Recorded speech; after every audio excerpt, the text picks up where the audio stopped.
Well, hello, everybody. Another interesting week in financial markets, to be sure. My voice is a little bit, say, under the weather, I guess. So if I get a little bit hoarse along the way, you'll know that I was at the doctor's today. Everything's all good, but I got a little bit of hoarse going on. So with that in mind, as always, thanks to our partners that help us put on these events, and in particular, a thank you to Bank of Montreal for being a great long-term sponsor and partner with us, not only in the fund business, the ETF business, but really in the educational business for Canadians. So thanks very much again to BMO. And of course, you'll all know that we've been doing these events for 10 years now across Canada, actually 11 years. And in the last couple of years online. They are all free to everyone out there. They are educational focused. If you're learning stuff, if they're helping you with your portfolios, all that we ask is that you thank us by making a donation to one of our chosen charities, and that is Cancer Research at Sick Kids Hospital and Dementia and Alzheimer's Research at the Baycrest Hospital and Foundation. You will get a link following the webinar, probably tomorrow sometimes, with a copy of the presentation and everything else. There are a couple links on there, and you'll want to click those links to make your donation so that we can match them. And that's an important part of our efforts with both these charities, is to match those donations and help wherever we can. So tonight we have a very special guest. We were just chatting in the pre-webinar conference here about it's been so long since we've seen each other in person, and maybe one day looking forward to getting back to that. But for now, we'll continue to be online. This week, Erica Toth from BMO ETFs is joining us, and the topic tonight is something that's near and dear to my heart, and really is a focus of this week and probably into next. We had the Bank of Canada move rates this week. We had the European Central Bank move rates this week, and we're having the Fed move rates next week, and all that combined has a big impact on your portfolios, probably bigger than you think. So with that, I'm going to ask Erica to come on and talk to us tonight about how to tackle currency risks in your ETFs. And I will just go on camera off for a little bit here. Welcome, Erica.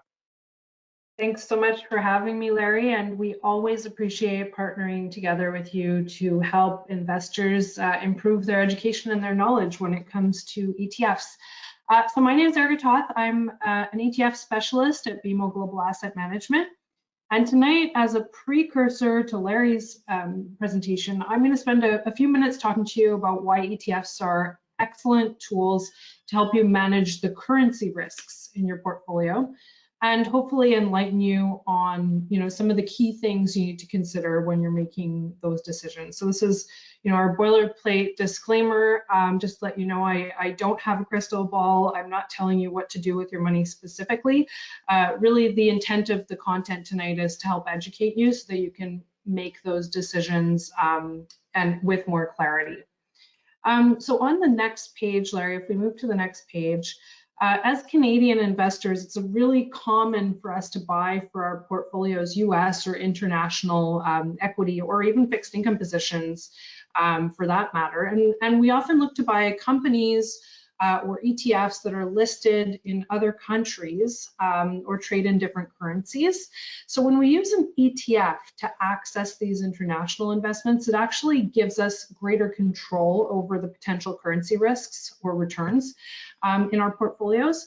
And you can either choose with an ETF to hedge the currency, to hedge it out completely, or which is essentially stripping out the return of that foreign currency and receive in turn only the return of the underlying stocks or bonds. You can also choose to go unhedged on the other hand, which means that you're not only receiving the returns of the stocks, you're also receiving the returns of that foreign currency.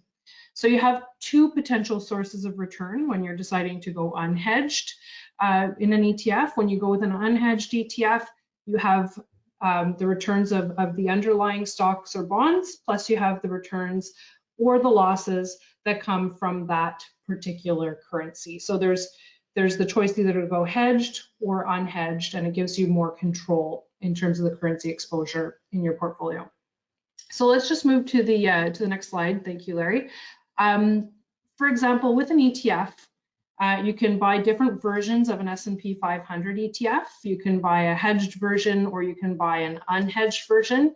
And those two versions are actually going to have very different returns when you look at the total returns history based on currency fluctuations. So to give you an example, if you're buying ZSP, the unhedged S&P 500 ETF, if the US dollar is to strengthen versus the Canadian dollar, like it has over the past year, this ETF is going to perform better in a year like that versus its counterpart, which would be ZUE. ZUE is hedged back to Canadian dollars, so it strips out the return of the US dollar.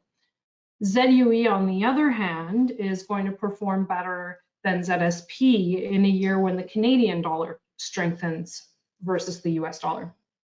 So if we move to the next slide, one point that's really, really important to bring up is that some investors, Canadian investors, are actually very quick to jump to buy US listed ETFs, so ETFs that trade on the New York Stock Exchange for their exposure outside of Canada. For example, ETFs like SPY that trades in US dollars on the New York Stock Exchange. So if there's one of the key things that I want you to take away from today's talk is that if you're a Canadian investor that has US dollars to invest, and especially if it's in a non-registered account, it's often a lot more advantageous to you to buy a US dollar denominated ETF, but that trades on the Toronto Stock Exchange versus buying the US listed. Now, why is that? It's because the US dollar denominated ETFs that trade on Toronto, or .Us as we call them, can help you actually avoid US estate tax liabilities down the road.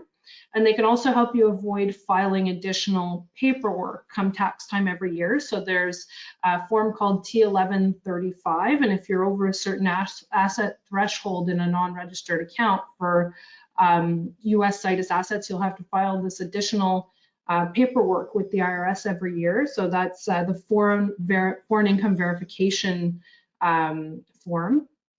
And if you buy a .U that's listed in Toronto, so BMO offers, I believe, 20 .U options that trade in US dollars, but on the Toronto Stock Exchange.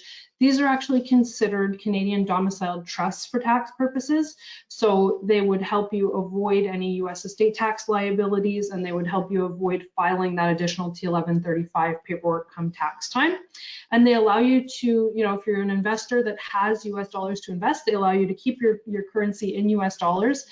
For example, if you have cash flows, if you go to the US often, if you have property down there, expenses in US dollars, you can keep your currency in US dollars and invest in what you want to invest in, but they're Canadian domiciled trusts for tax purposes. So I think that that's really key. Look for .Us if you're a Canadian investor with US dollars to invest, because they help you avoid a whole lot of potential tax headaches down the road. So moving on to the next slide, to wrap on that last point, Canadian investors typically have three options when it comes to using ETFs to invest in US markets. So as I mentioned, there is unhedged US ETFs, right? So local currency exposure, they give you exposure to the US dollar plus the underlying US stocks. You could go hedged back to the Canadian dollar, which gives you just the return of those underlying stocks, but strips out the return of the US dollar. Or you could go with that third option, which is US dollar denominated, and that is if you already have US dollars to invest, or if you have expenses coming in US dollars, you might want to consider to go with a .U or a US dollar denominated ETF. I should also mention that between those three choices, the MERs are the same, so there's no additional cost in terms of the MER to the investor, whether they go with one versus one of those other two options. Okay, so moving on to the next slide. I wanted to shed some light on, and Larry's going to go into this in more detail momentarily, but here are some of the factors that affect the returns of one currency versus another. So for the Canadian dollar's value in particular, here are some of the key drivers. So there's, of course, interest rates and the pace of interest rates hikes, let's say, versus other developed countries. There's the amount of monetary stimulus in the system to consider. And for a Canadian dollar perspective, there's also energy and commodity prices that play in quite strongly and are very positively correlated, or tend to be very positively correlated with the Canadian dollar. There's also relative strength versus other currencies. And there's also, what's the amount of international investment here in our country? So these are factors that drive the value of the Canadian dollar on a relative basis. Now let's have a look at where the Canadian dollar is currently if we move on to the next slide. What are some of the other considerations that an investor should think about when considering, should I buy hedged or unhedged? So I always tell investors that the time horizon of your investment is extremely important. Generally, when you're looking at CAD versus USD, the longer your time horizon, the more beneficial it typically is to go with the unhedged version of the product, because the US dollar tends to be the flight to safety currency and tends to fare well in markets of in periods of market turmoil like we're seeing this year, for example.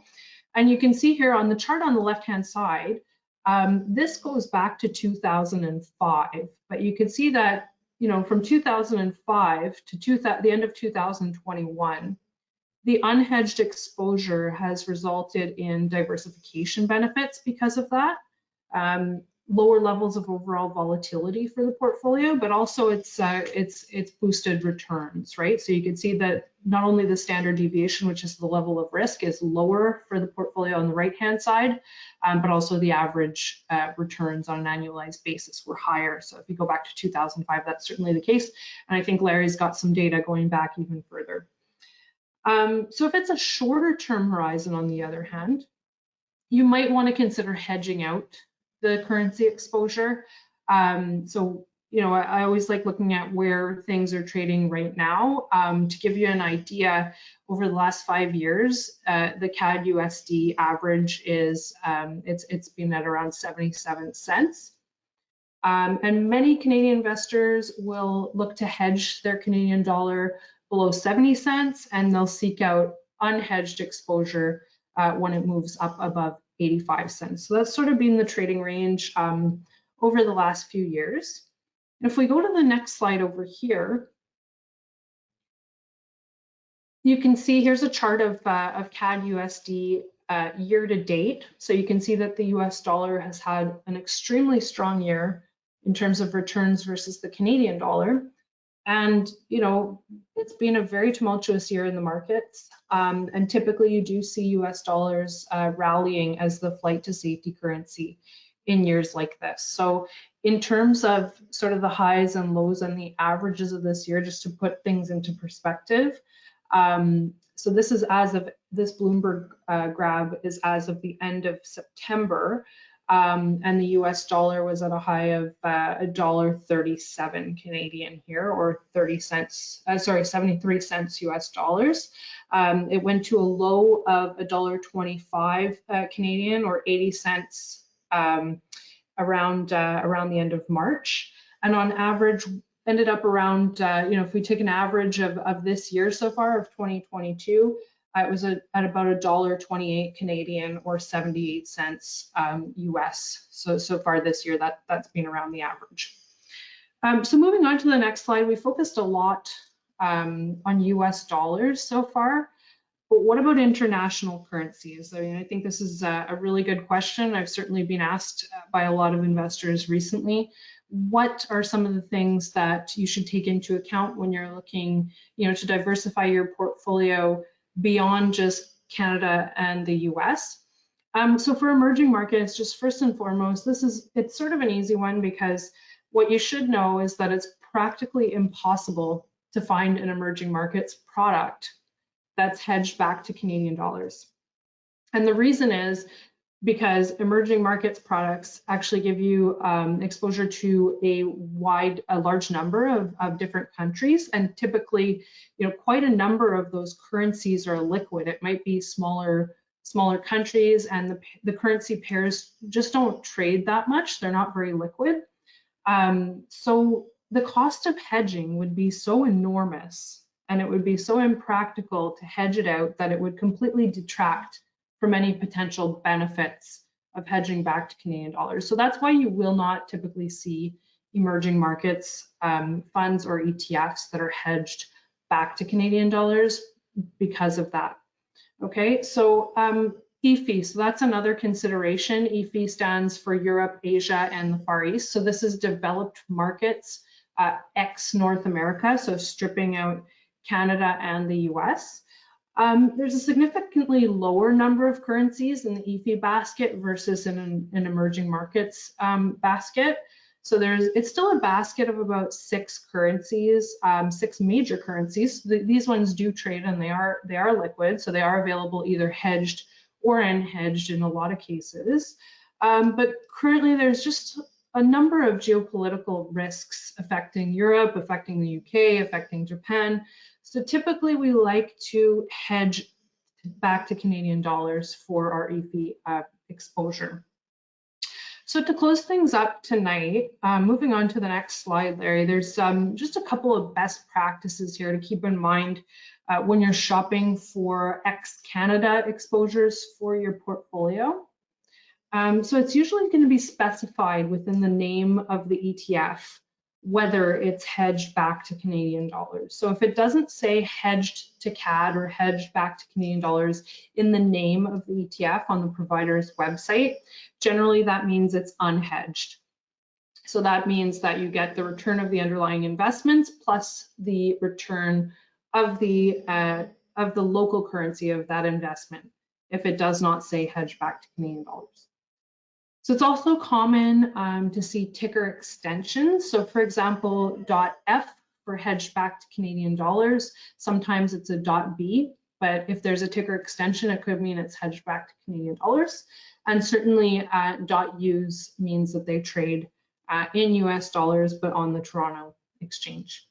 So last thing to mention here, a lot of the large US providers don't offer any .U versions trading on Toronto because they have US dollar versions listed in the US. So keep in mind, it's often better from a Canadian investor's perspective who have US dollars to invest in, especially in a non-registered account, to buy a .U in Toronto rather than buying a US listed ETF, because then there's no US estate tax and no T1135 additional paperwork to file come tax time. So the last thing I'm going to mention before I hand it over to Larry, if you are keen to learn about all things ETFs, and thank you, you don't want to miss out on our YouTube channel. So this is the BMO ETFs ETF Market Insights channel on YouTube. And we actually just wrapped up our special fall edition called Fall into ETF Investing. And you can actually sign up and receive our a weekly link to the YouTube videos to the ETF Market Insights channel. And you can have those delivered right to your inbox as new episodes come up. So I did want to highlight that as well, because I know a lot of you who are here tonight like to do as much as you can to beef up on your ETF education. So I wanted to make sure that you're all aware of that. So thank you again, Larry, for having me on, and I look forward to hearing your presentation. Well, thank you, Erica. And so is that fall into ETFs kind of like the W channel fall into love theme? I don't know if you watched Fall that. in love with ETFs, absolutely. Fall in love with ETFs. Anyways, and I think they're just such powerful tools for the portfolio. I mean, they help reduce costs, increase transparency, they're highly liquid, and they help you have more control over your currency risks. So there you go. Why wouldn't you be in love with them? Without a doubt. Okay, thanks again, Erica. Thank you. Good to see you, Larry. Too. All right, so as a reminder, our educational content will be on our YouTube channel. in perpetuity, I guess.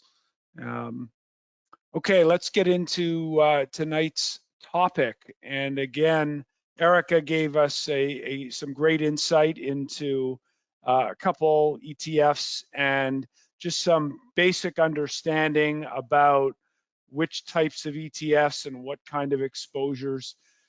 There isn't a week that goes by on BNN where I don't get some sort of currency question. Somebody writes in and asks about hedging. Somebody writes in and asks about, again, right now, central banks are very, very active. What does it mean for me? And that's really what drove our content this week, and that is viewer feedback. So getting a lot of questions coming in about, what's a Fed pivot? What's a Bank of Canada pivot? What does it mean? So I thought I would take some time tonight to go through all that before we get into the Q&A. So again, at the origin, at the essence of this, what is a pivot? And a pivot is a change in tact. If you're a sailor, that the wind changes, you have to spin the boat around and catch the wind in a different direction. When you're running monetary policy and you've made a mistake and gone too far, you have to pivot. You have to change tact. And so, this narrative has been a commentary in markets probably over the past decade or so. It was not really considered people didn't call it a pivot. It really started with in around 2013 when the Fed first started talking about quantitative tightening and unwinding the balance sheet. And we had what was called the taper tantrum.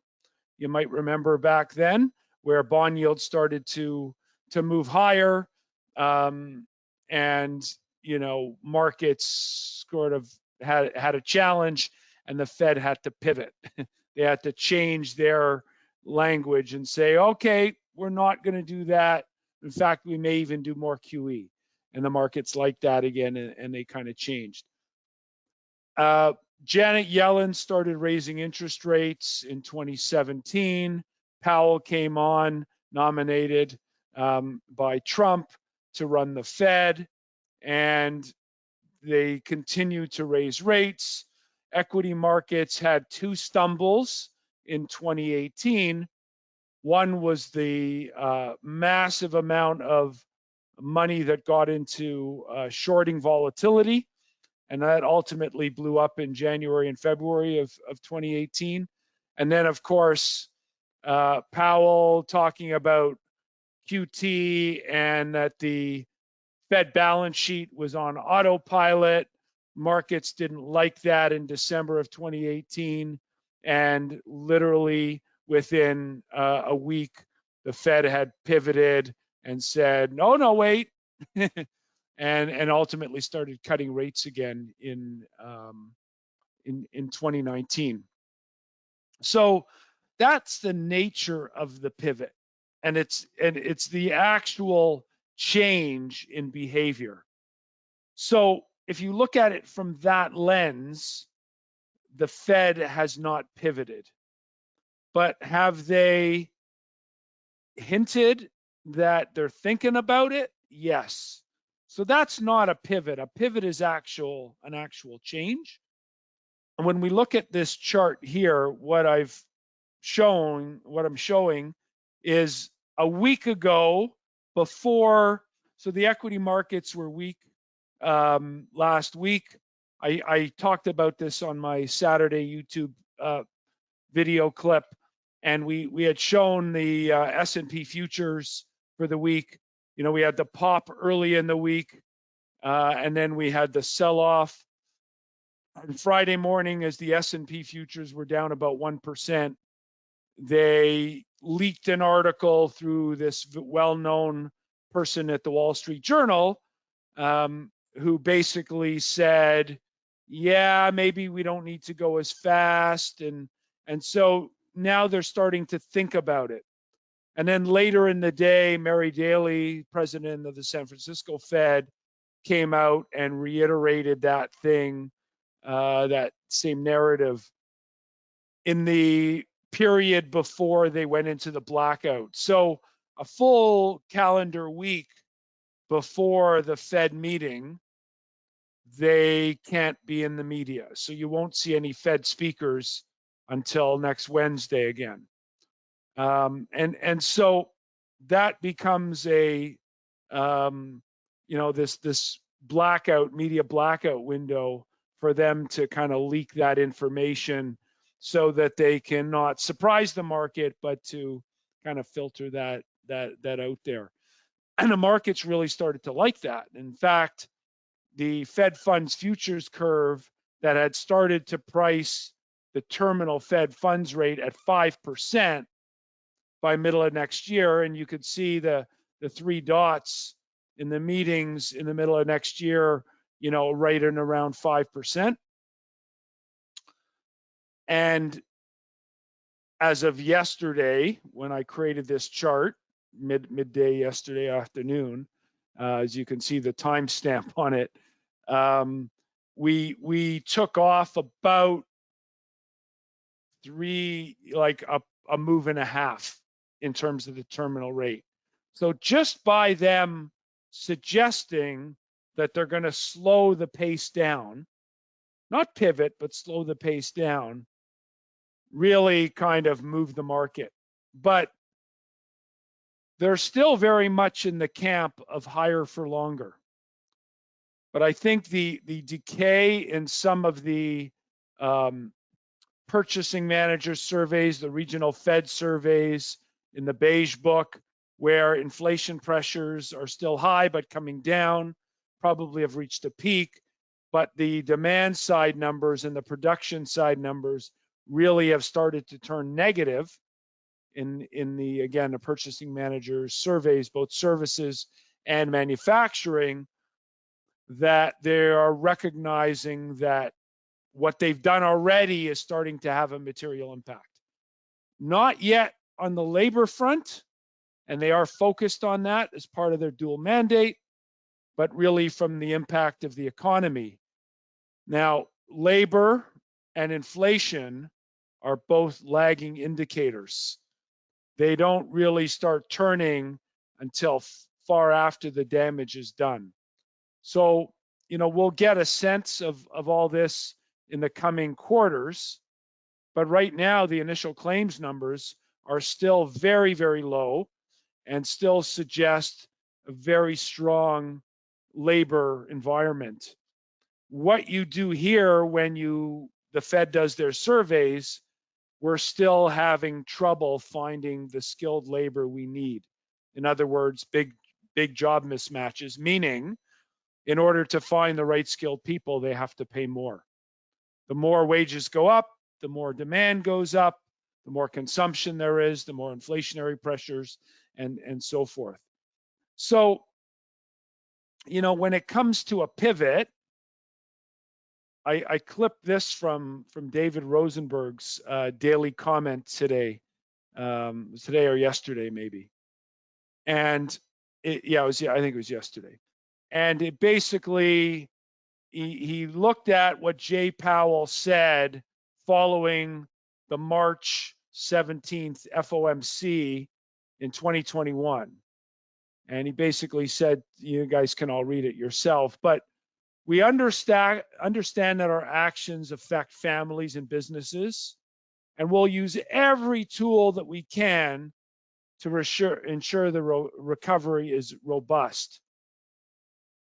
And then, August 26th, while higher interest rates and slower growth will bring down inflation, we're going to bring some pain to households and businesses. And he said that at the time the markets were rallying in hopes that inflation was turning down. And what Powell said at that point was, so the Fed pivoted towards tightening aggressively earlier in 2022, way too late in many people's opinions, with the benefit of hindsight, way too late. And so Rosie commented yesterday, the Fed always pivots and in both directions, right? So he believes that, you know, a pivot's around the corner. And what I'm saying is, you know, have they pivoted yet? And the answer is no. They very well are going to keep raising interest rates. They may slow the pace. That's not a pivot. It's not even a pause. But the market likes that in the sense that it was already pricing in a higher terminal rate. And what the Fed leaked out was that that terminal rate probably is too high. And that's really what the message was in that Fed leak through the Wall Street Journal. So we'll see next week on November 2nd at the Fed meeting. They'll almost certainly do 75 basis points.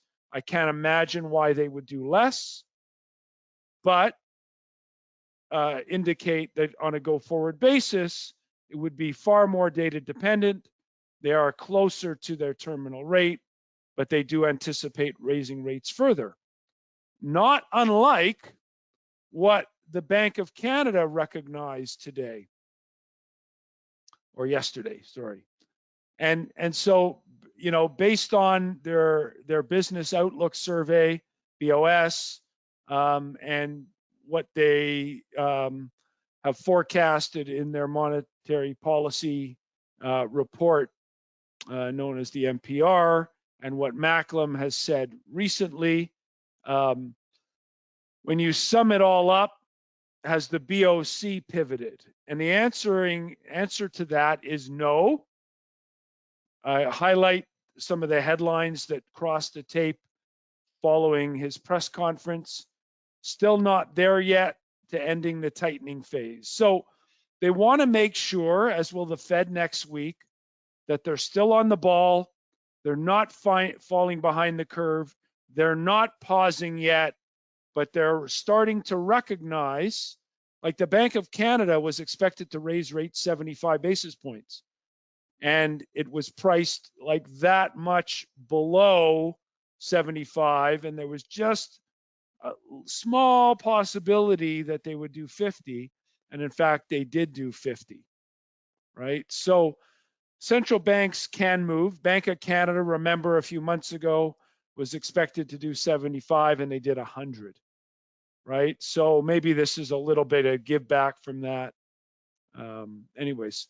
So I don't think the Fed has pivoted. I don't think the BOC has pivoted, but they both clearly have recognized they've done a lot of work very quickly, and they probably need to slow down. When it comes to distributions on foreign investments, and the currency only matters, generally speaking, we are talking about foreign investments. Erica featured ZUE, S&P 500 currency hedged, and ZSP, S&P 500 unhedged. I've looked at one that I think maybe a lot of people like and own because I talk about it a lot and we use them in our dividend strategies. And that is ZWH, which is high dividend covered call. And then there's the ZWS, and that's hedged, the ZWH. And then there's ZWS, which is the high dividend covered call unhedged. And when you look at the returns over time, and so since inception on both of these, ZWS didn't exist before March of 2018. It was sort of a new addition to the lineup. And so when you look at that return, and then you look at the yellow line here, which is the Canadian dollar currency ETF that trades in the US, the average annual impact was 95 basis points, but the difference in returns between ZWS and ZWH was 2.25%. And you would say, well, why is there a difference? If one is hedged, one isn't, shouldn't the difference just be the currency? And the answer is several different things. One, there's an MER and FXC that you don't see, so that accounts for a bit of the difference. There is a cost to hedge. It's in trading the forward contracts, and generally the cost of hedging relates to interest rate differentials between the two countries. Because Canada and US have very similar interest rates, the cost of hedging tends to be pretty low. But the transaction cost involved in rolling the forwards and everything else can lead to some tracking error. So that kind of explains the difference between the kind of different exposures. What I'm showing in the table on top is going back to the launch of ZWH and looking at the different types of returns for the distributions. So everybody should know that a foreign dividend, even though it's paid in a Canadian ETF, not the total distribution, but the dividend component is actually tax treatment is foreign income. And part of that foreign income, therefore, there's a withholding tax, so foreign tax paid. Then you've got a capital gain, and that capital gain is coming from the covered call option premium earned. And then there's a return of capital. That return of capital is a good ROC, as they call it, and it's related to the growth and the changes in the amount of money in the ETF. So I'll give you an example. Let's say there's $100 million in the ETF, and over the next month, another 100 million comes in on the last day of the month before the distribution. Well, in order not to harm the existing unit holders and only pay out half the distribution because the amount in the fund is now doubled, they do a return of capital to all the distribution unit holders to equalize that distribution for the month. If you follow that logic. So if there's a lot of flows in and out of the ETF in any given year, you may have a higher component of return of capital. This is not getting your own money back in a bad way, where they say, hey, the yield is 7 and you get a distribution of 7, but the fund really only earns 4 and you're getting 3 of your own money back. This is a distribution to neutralize and have fairness between the unit holders to adjust for lumpy cash flows. I know it's very esoteric and it can be confusing for people, but that's effectively what that is. And you can see, because this is foreign source dividends coming from foreign corporations, that there are no eligible dividends. If you went to the BMO website and clipped the tax distributions and you looked at a Canadian ETF that gives dividends from a Canadian market, you're not going to have this foreign income, you're going to have eligible dividends. And that gives you the benefit of the dividend tax credit. Something very, very important to keep in mind when you're considering where to put these in your portfolio. So because there's capital gains, that's a good tax treatment.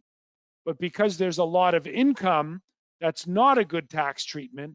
And therefore, these things aren't necessarily ideal in cash taxable accounts, where what you would want to do is maybe put your Canadian dividend source ETFs, from a tax perspective in your taxable accounts, and all your foreign sourced income ETFs in your registered accounts, and therefore not having any adverse tax consequences. So the high dividend covered call exposures like a ZWC, like the ZWB for the banks, ZWU, 70% of it is very favorable tax treatment by way of capital gains and Canadian source dividends. And maybe that goes in your Canadian account. And then in your registered account, you put the international ones in there. The reason I'm looking at this is because your total return every year is not just the distribution, but it's what it was the change in value of the ETF. So you can look here and say, since inception here, ZWH had a price change. So if you bought these both in March of 2018, ZWH is up 4.67%. ZWS is actually down in price 5.73%. Your total returns are the two different amounts and then annualizes the difference, right? And you, again, you could say, why is that the case? And really, currency, it kind of explains a lot of that. So let's have a long-term look at currency impact, Canada to US. So this chart takes the annual change, the absolute value of it. So what I've done here is I've said whether the change in the currency in any given year is positive or negative, let's just take the change. So I want to look at the absolute value of the impact of the currency return embedded in your portfolio or in your holding. And so what that number is 5.3% since Bretton Woods in 1971 that took us off the gold standard and basically allowed currencies to float in a more significant way. And you can see on the blue line there, the value of the traded terms of Canadian dollars. This is sort of different than people are used to seeing, where the Canadian dollar was at parity to the US dollar back then, had a massive depreciation right up until the late 90s. Canada's fiscal situation got better. Our terms of trade got better because oil prices were going up. We sell a lot of oil to the world, mostly to the US. That helped dollars flowing into Canada. That improved the Canadian dollar. We got back to parity. And then as oil is going out of favor again, now it's recently come back into favor, but out of favor again in general, that our terms of trade have weakened off a little bit. And so the Canadian dollar weakens. Erica mentioned flight to safety and that too. So all those are pretty important factors.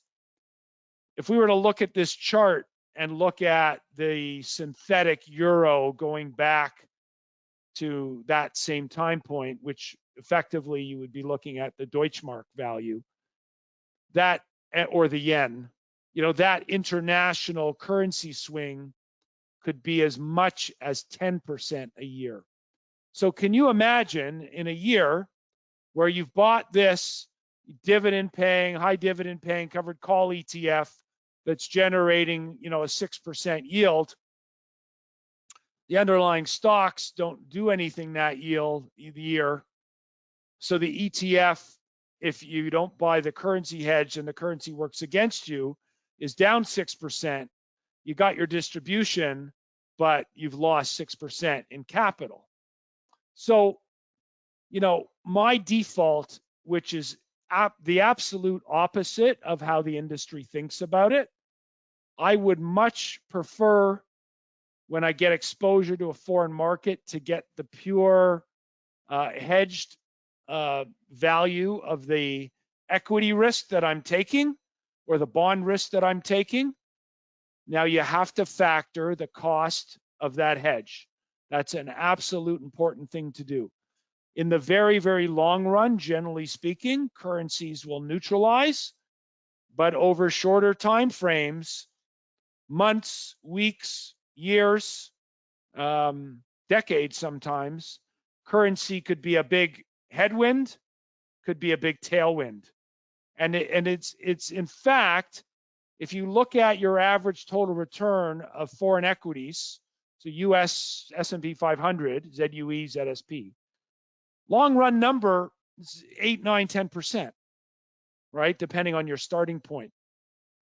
And so if in any given year, half your return can be impacted by the currency,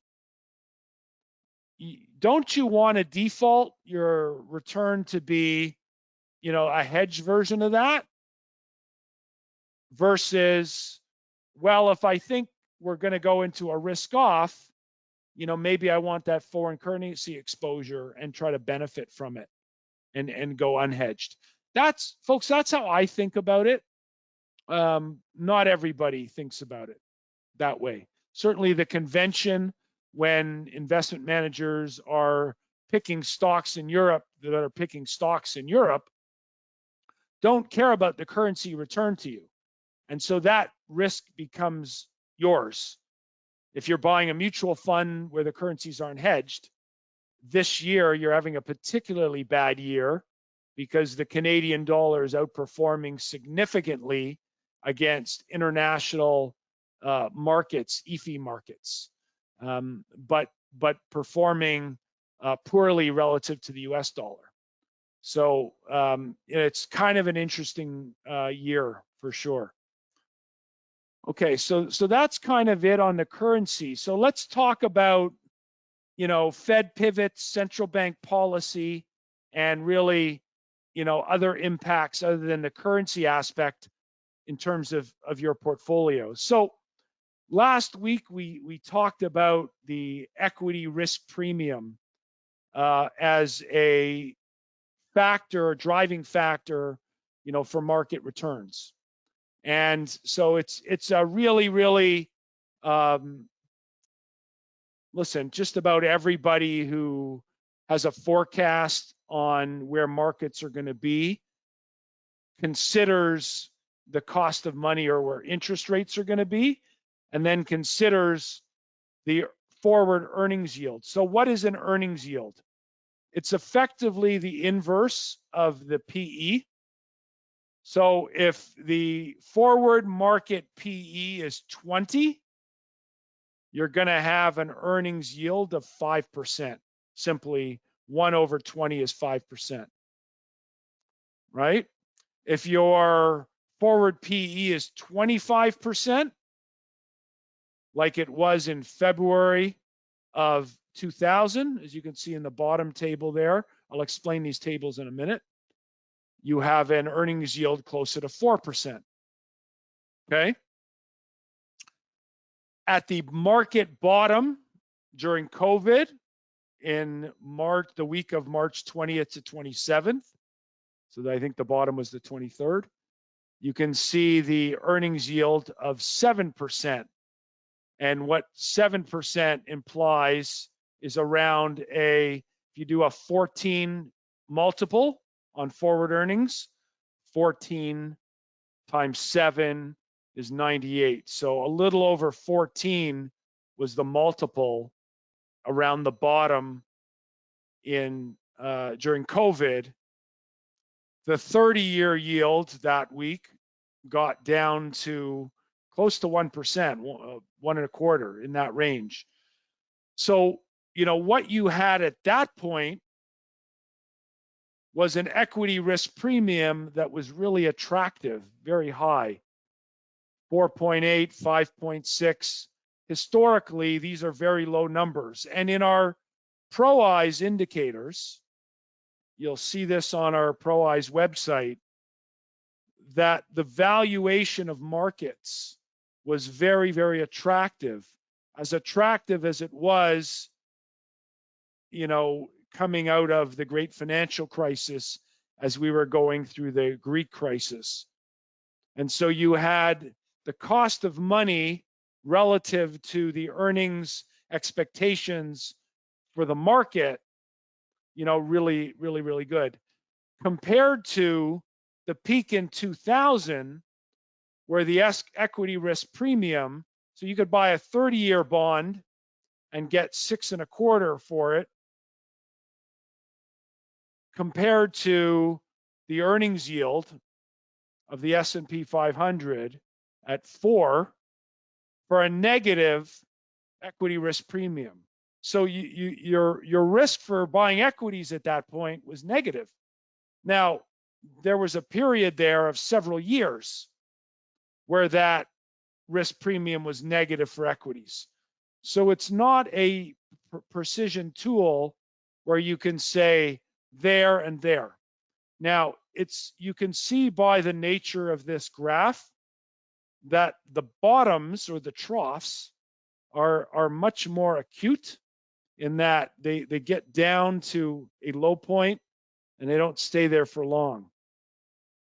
But the tops can take months or even years in terms of getting to very, very high valuations, meaning the equity risk premium is not attractive.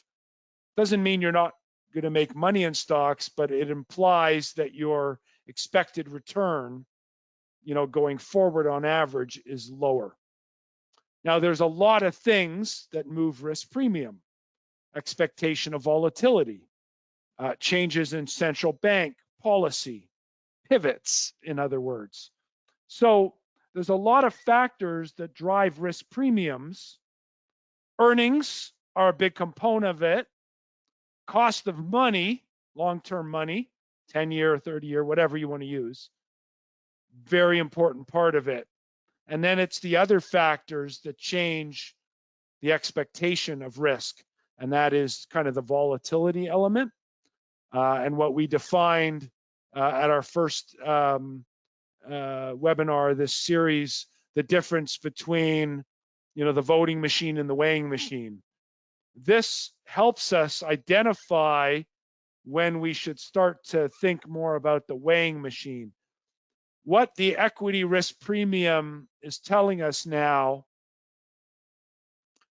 being this low, again, not compared to the 2000 bubble peak, but that long-term bonds relative to what stocks and what we're paying for stocks in terms of a multiple at this point is actually quite risky.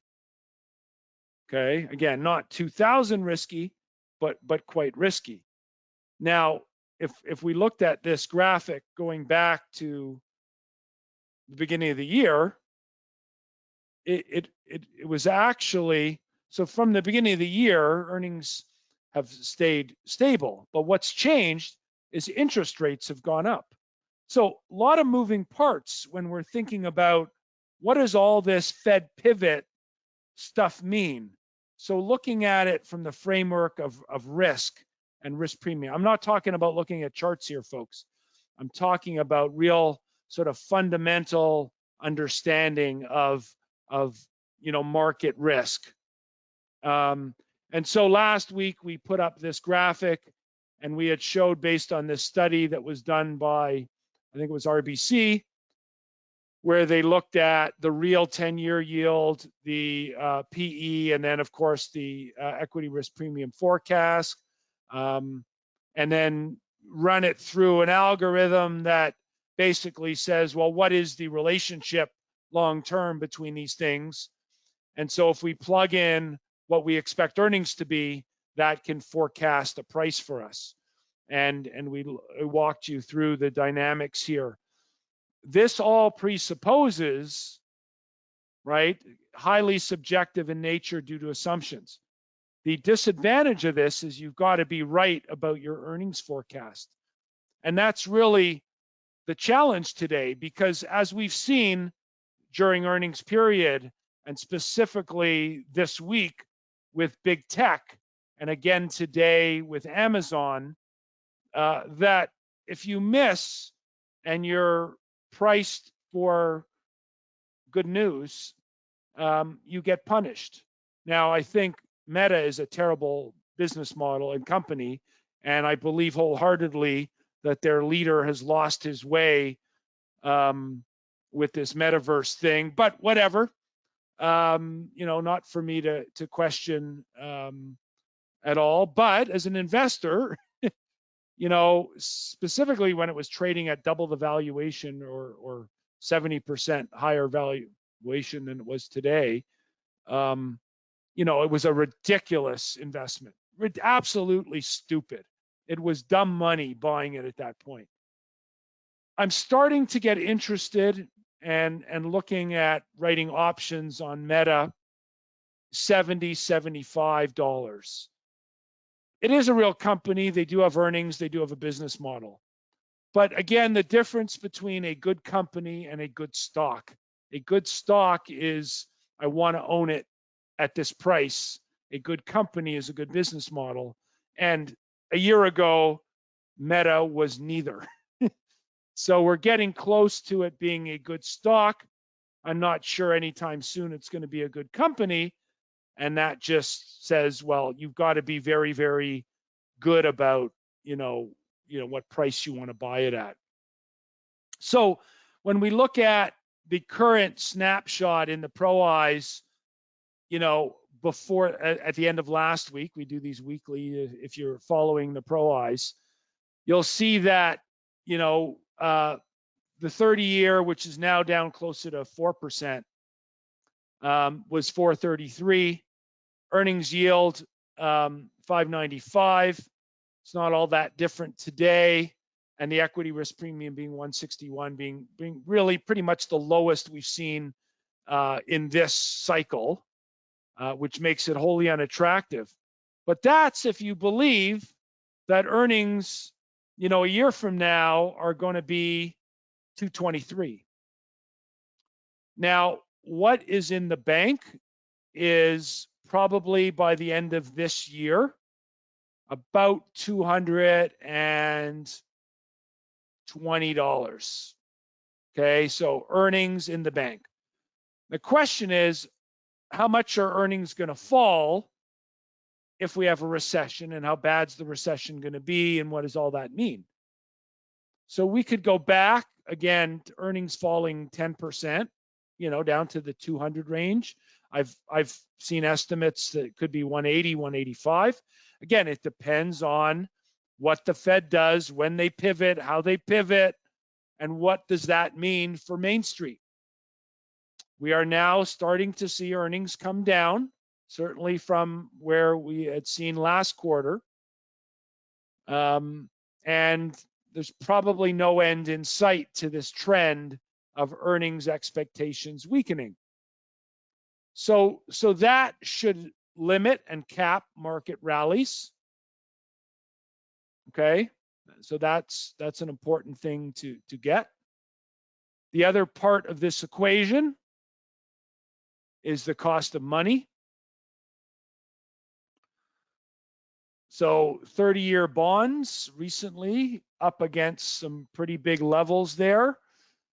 Could it go higher? Yes, but I think the Fed, in their statement last Friday through the Wall Street Journal, and what we are likely to hear Powell say is that, that 5%, it was a little bit too much. We're probably closer. The economy's slowing. We're very data dependent. So I think that long bonds are going to start to improve a little bit. But then you say, well, where is it going to get to?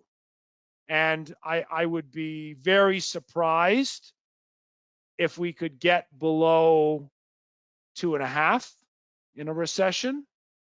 It's certainly possible to get towards 3, but it's all going to depend on what inflation does. And I just don't have a clear enough lens on that, on where it's going to be at this point.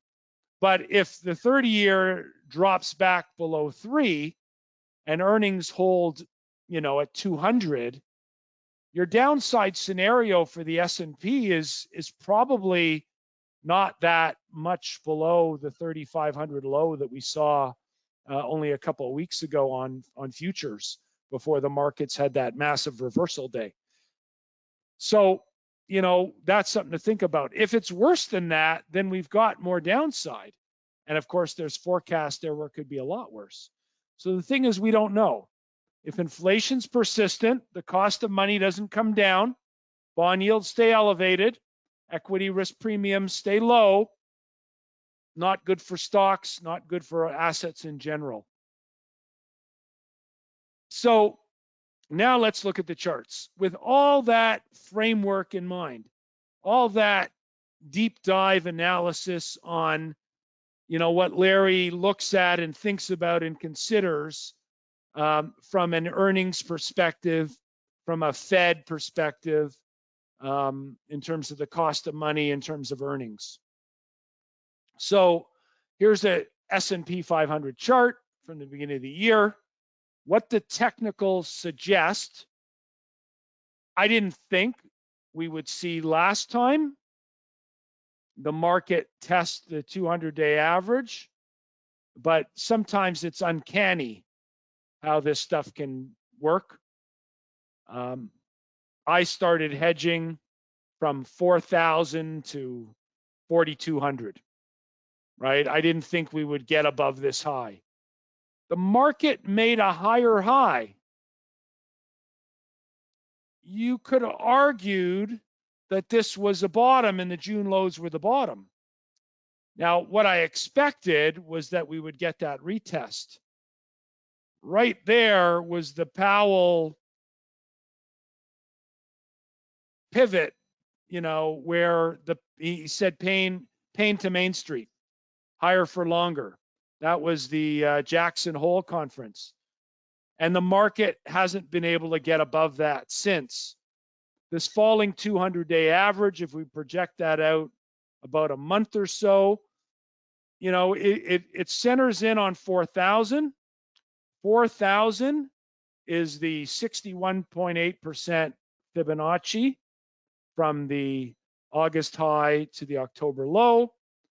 And if we look at it from the January high to the October low, turns out that same 4,000 level is the 38.2% retracement. So I think this market has that potential by way of seasonality this time of year, a little bit of short covering.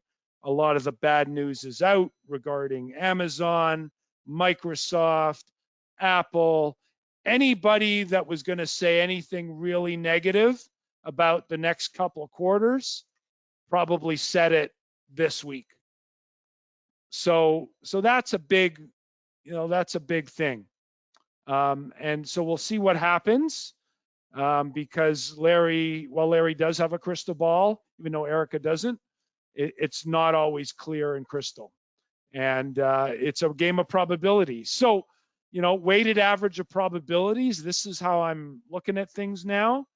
The Pro Eyes indicators extremely oversold on the test of the June lows.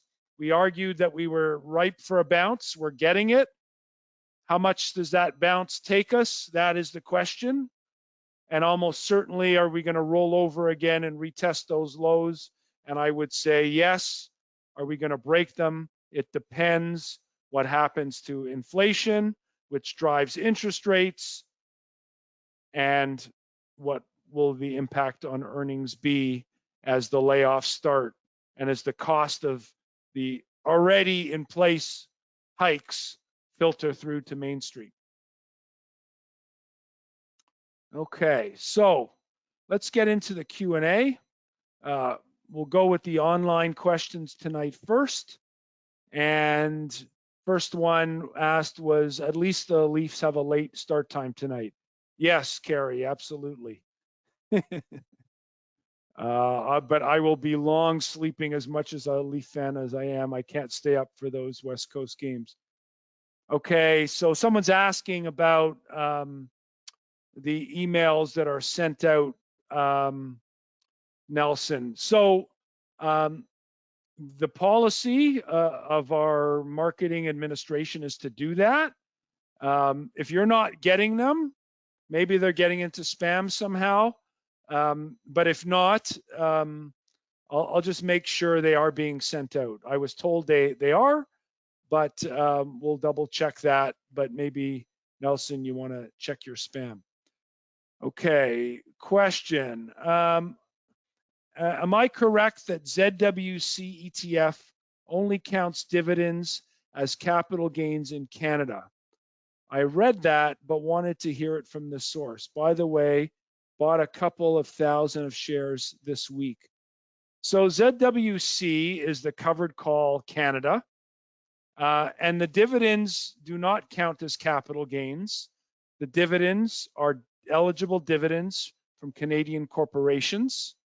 But as I showed in that tax table, the covered call component of the distribution, not the dividend, those are distributions you get every month, not dividends. The dividend component or the distribution will be made up of different pieces. The dividends that's coming from the underlying companies are eligible Canadian dividends, and the dividends from or the yield component coming from the covered calls are capital gains. When there's big money in and big money out, and they have to make all the unit holders equivalent as to distributions, that's where you get that favorable return of capital contribution distribution calc. So I hopefully that answers your question, Tim. Why do companies beat estimates somewhat close to 100% of the time? Steve is asking. Okay, so let me bring a Bloomberg table up here. Let's see what we have here. Okay, so here's the latest Bloomberg Intelligence SPX earnings tracker. And we're looking at quarter over quarter. So you could see actual fourth quarter 21, first quarter, second quarter, we're in the third quarter. Current reported 189 companies. 117 of the 189 have beat. 62 are lower. You can see here, Steve, historically, 60, 65, 70%, 75, 85. It varies in terms of the percentage of companies that beat versus not beat in terms of earnings expectations. Very few of them are right on. They either beat or don't. But it's a game.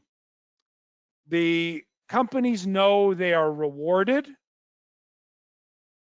They guide the analyst to a lower hurdle so that they look better beating it, and the market rewards them, following earnings. No CFO, no C-suite wants to see their stock get hammered after earnings. It's just a game. And so understanding the norms, when I say norms, I mean averages of the game, helps us identify, are we in a period where it's better than the game or worse than the game? Okay, so that gives you sort of a framework, if you will, on earnings. Hopefully that answers your question. David Rosenberg recommends investing in treasuries. All of my bond ETFs lost huge value in 21 and 22. How is it possible for a small retail investor to invest in treasuries without incurring huge capital losses? Roy. So Roy, that's a great question. And this is where what you should not be doing, and why we spent a lot of time with our educational efforts, is that I'm trying to explain how to make a better decision and not give you investment advice. If you know that a bond ETF has no maturity, then you understand you have interest rate risk. And as interest rates rise far higher than anybody would expect or anticipate, including my friend David, who I think is one of the best forensic economists on the planet, but he's not managing your portfolio. He doesn't know your financial circumstances. He doesn't know your need for yield. He doesn't understand your need for balance or for capital preservation. But if you understand that bond ETFs or funds have interest rate risk, and you bought a good quality 5-year bank bond, you could have got a coupon in 21 or 22 of maybe 2.5%. And while the price would fluctuate, at the end of the day, you're going to get your dollar back, or your principal back, and you're going to get that yield to maturity. If you don't understand that basic fact about how bonds work, I hate to say it, and I don't mean to be disrespectful, but you shouldn't be investing for yourself, right? You have to understand the tools and how they work. This year has been the absolute worst year for risk parity, meaning balanced portfolios, meaning portfolios that diversify between bonds and stocks. It was a virtual certainty that bonds would have a terrible 5-year period when interest rates hit zero in North America after COVID. I mean, it was a guarantee. So I disagreed with Rosie last year. I've avoided duration until very recently in my portfolios. But when you're a portfolio manager running a fixed income portfolio and the index duration is 7, if you're conservative, you maybe go to 6. What does that mean? That means that if interest rates rise 100 basis points, you lose 6% capital. Okay, that's what it means. Versus duration at 7 being the index, you lose 7% capital on a parallel shift in interest rates higher. We've had a huge shift higher this year in interest rates. So, Roy, that's what it means, and that's just what fixed income does. So, again, I always say, folks, please, listen and learn. Don't come to these things for tips. By all means, we're going to give you some ideas about what might work and what might not work in your portfolio. But you've got to understand the toolbox. What if you need regular stream of Mexican and Philippine money for retirement needs? Huh. Wow, I've never heard that question in my life. So there's a Philippine country ETF and there is a Mexican country ETF. And while they're both denominated in US dollars, you are receiving the return of the equity market of the local country.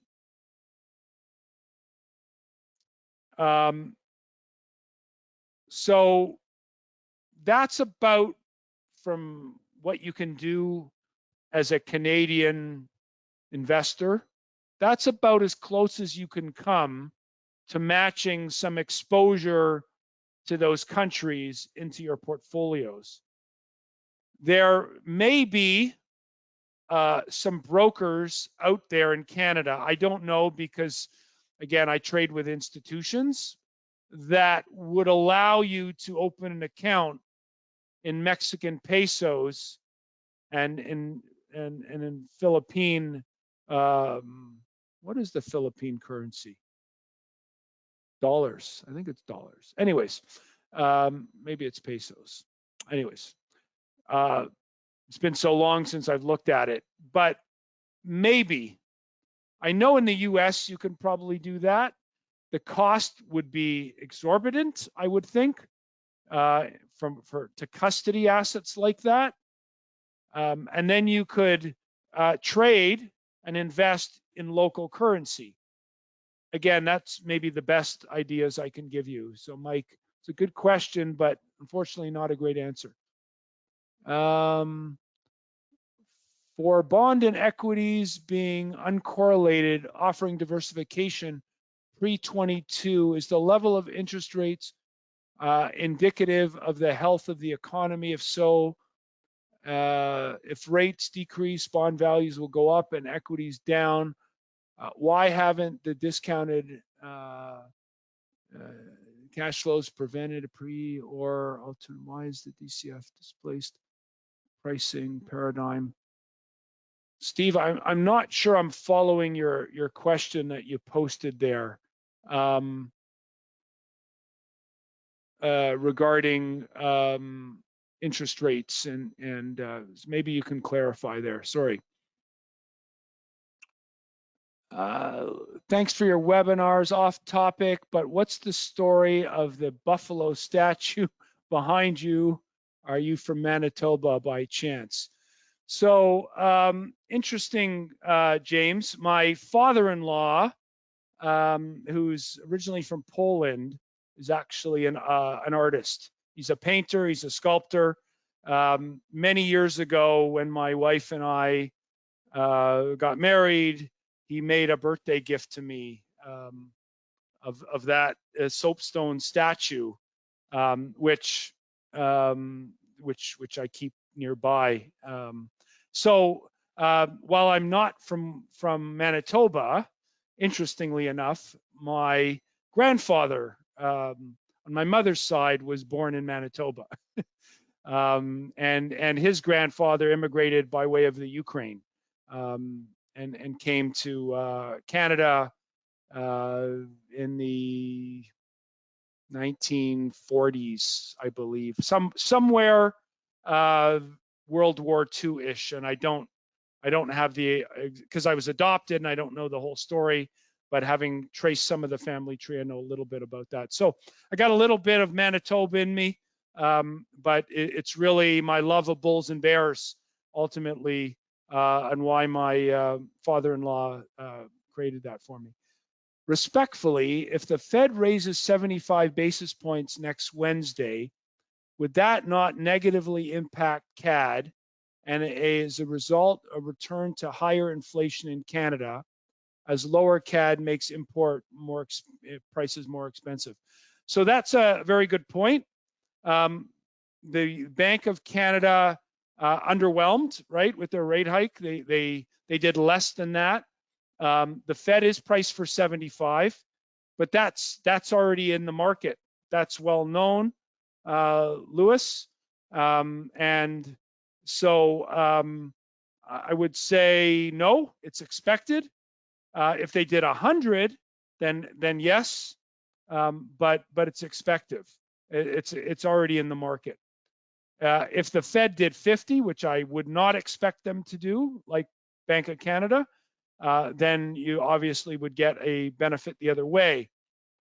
If you look at the components of CPI and how much foreign imports are part of CPI, largely parts of the food component that aren't wheat and grains that come from Canada, fruits, vegetables, off-season, etc.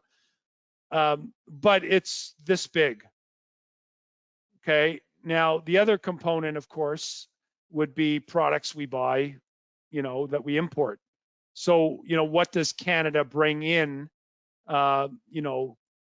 Cars, those kind of things. So there's a lot that kind of plays there, but the biggest components of CPI, it's not huge. There's definitely a factor, but I would submit, Lewis, it's not as big as you may think it is.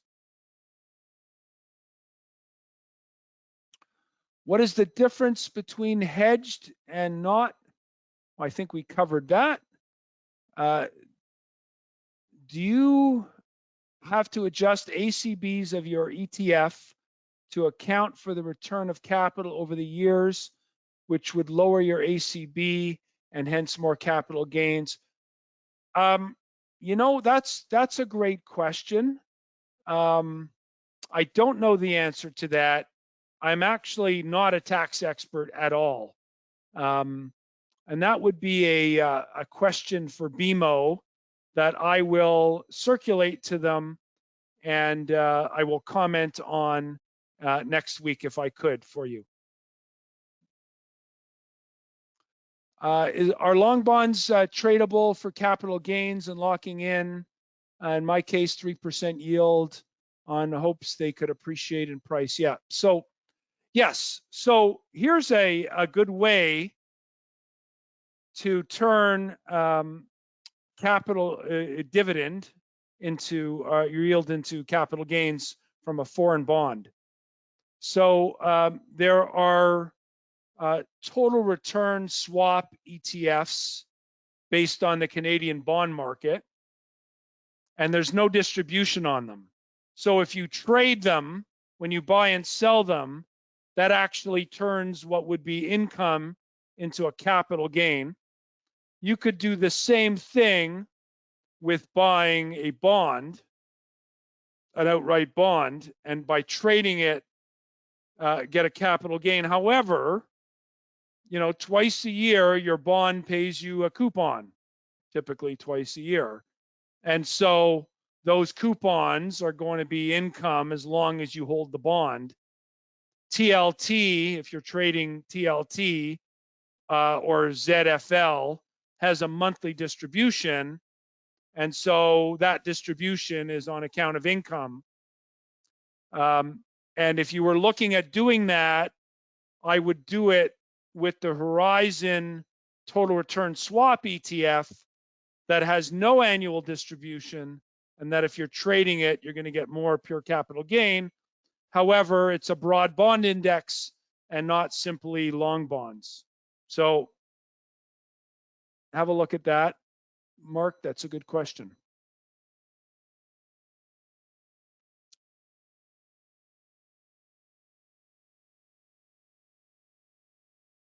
How far out does ZWC go when they're covering calls?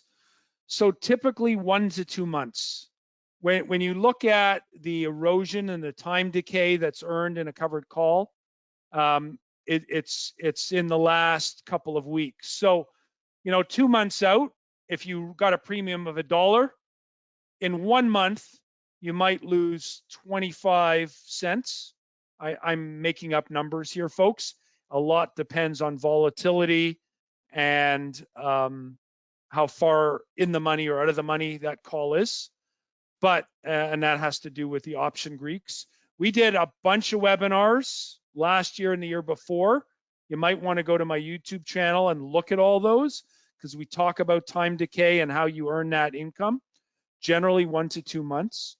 For example, today in my portfolio that we have for our clients, it's not a public fund that you can buy, but it's a fund that operates like ZPay.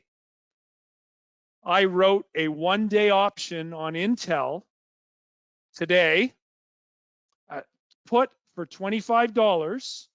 Intel was trading at $26.80 at the time.